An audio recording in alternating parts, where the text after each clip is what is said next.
Biden predicted a GOP epiphany after the election. Trump standing in the way. Some Democrats worry the president-elect's talk of bipartisanship sets him up for failure. By Sahil Kapur. Washington President-elect Joe Biden predicted that Republicans would have an epiphany after President Donald Trump lost. 3 weeks after the election, there's no sign of it. Senate Majority Leader Mitch McConnell, RKY, still hasn't acknowledged Biden as president-elect. And, like most Republicans, he hasn't condemned Trump's unprecedented attempts to overturn the will of the voters. While McConnell has been silent on Biden's early cabinet nominees, some ambitious senators are already criticizing the group, which includes Antony Blinken for Secretary of State and Alejandro Mayorkas to run Homeland Security. The GOP response to the election is an ominous sign for Biden's pitch to usher in a new era of unity and bipartisanship. Even in defeat, Trump's presence looms large and Republicans remain wary of offending his followers. Trump may have to leave office, but he gets to take with him one of his most powerful weapons to shape party behavior, his Twitter account. On the cusp of a Thanksgiving weekend during a raging pandemic and economic crisis that Biden is poised to inherit, progressives want him to reset expectations. The epiphany is not happening, and for his own sake it's time for Biden to shift gears, said Adam Gentlesen, a former Senate Democratic leadership aide. It was fine as empty political rhetoric, but continuing to lean into it just sets Biden up to fail. If he keeps pressing the idea that he can usher in a new era of bipartisanship, all Republicans have to do is deny him cooperation and he will have failed to deliver on one of his central promises.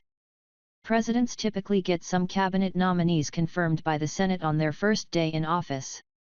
McConnell's office did not comment when asked if that tradition will extend to Biden. Unless Democrats win both Georgia seats in the January 5 runoff, he'll be the first president since 1989 to take office without his party controlling both chambers of Congress. Sen. Josh Hawley, RMO, tweeted that Biden's nominees were a group of corporatists and war enthusiasts and number big tech sellouts. Sen. Marco Rubio, RFLA, called them Ivy League graduates who have strong resumes and will be polite and orderly caretakers of America's decline. Other conservative senators were pleased Biden didn't choose more liberal nominees. McConnell is known to hold his cards close to the vest, read the political wines and pick his moments to exercise power. He demonstrated a penchant for aggressive obstruction under President Barack Obama, but proved somewhat more amenable on administration personnel. Some Republicans say his indulgence of Trump is about Georgia. I don't read much into McConnell's silence. I think he's trying to show some deference to Trump in hopes of promoting party unity ahead of the Georgia runoff, said Alex Conant, a Republican campaign veteran who has also worked in the Senate. A great epiphany. On the campaign trail last year, Biden repeatedly promised a GOP epiphany after Trump was out of the way. He paused on using that word during the heat of Democratic primary contests, but returned to it in July, saying at a fundraiser that if we can't unite the country, we're dead. With Donald Trump gone, the fear of retribution has been taken away, Biden told donors, according to Bloomberg News.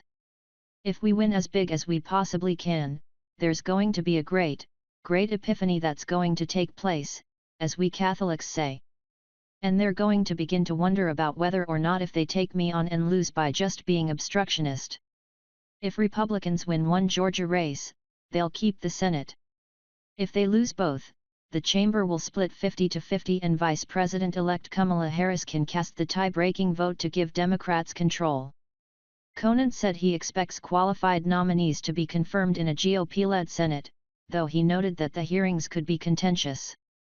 He said the Republican Party has some soul-searching to do.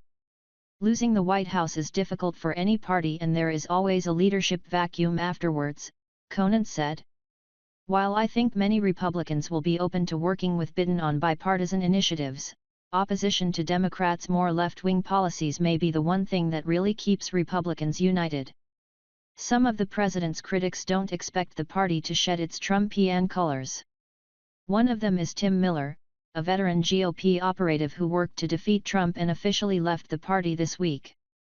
Sitting here today watching these Republican a-holes sit silently while the president trashes our democracy with preposterous conspiracies and becomes the first modern president to refuse to concede an election, it's clear that any hopes for reconciliation were folly, Miller wrote. Trump's groundless claims of widespread fraud and a rigged election appear to have taken root inside his party. In a recent Monmouth poll, 76% of Republicans said they're not confident the 2020 election was conducted fairly and accurately. Despite Trump's defeat, Republicans overperformed the polls, gaining House seats and winning many competitive Senate contests. That has prevented the sort of blowout election that Biden and the Democrats were counting on to crush the remnants of Trumpism in his party. In a Morning Consult/Politico poll out this week, 68% of GOP voters said Trump is more in touch with them than are Republicans in Congress. In a hypothetical 2024 primary, 54% favor Trump, with Vice President Mike Pence next at 12%. He's a political phenom, said former GOP Rep. Jack Kingston of Georgia.